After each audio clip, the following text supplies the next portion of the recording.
চলছে 2026 টি-20 বিশ্বকাপের খেলা এবং লাস্ট মুহূর্তের গুরুত্বপূর্ণ খেলাগুলো এখন চলছে। সেমিফাইনাল সবাই কিন্তু নিশ্চিত হয়নি। একটা দলের এখনও কনফিউশন রয়ে গেছে যে 4 নম্বর দলটা কে উঠবে সেমিফাইনালে। এখন আমি বলবো নিউজিল্যান্ডের স্কোয়াড নিয়ে। আসলে নিউজিল্যান্ডের wicket keeper batsman Devon Conway কি ইনজুরি আক্রান্ত, নাকি তাকে কম্বিনেশনের জন্য দলে নেওয়া হচ্ছে না?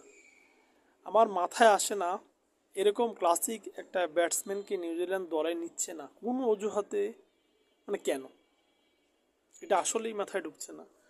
কথা হলো তারা মার্ক চ্যাপম্যানকে নিয়মিত খেলাচ্ছে, ওর পজিশনে ডেভন কনওয়ে 1000 গুণ বেটার সলিউশন, কিন্তু ওকে কেন নিচ্ছে না?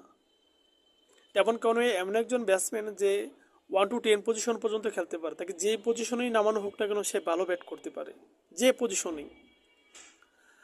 তার মধ্যে খেলা হচ্ছে ভারতে, আর ডেভন কনওয়ের অনেক অনেক আইপিএল ম্যাচ খেলার অভিজ্ঞতা রয়েছে। তার মানে ভারতের প্রত্যেকটা মাঠেই তার খেলার অভিজ্ঞতা রয়েছে।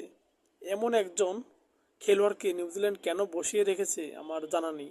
আর আমি নিজেও জানি না ডেভন কনওয়ে ইনজুরি আক্রান্ত কি না।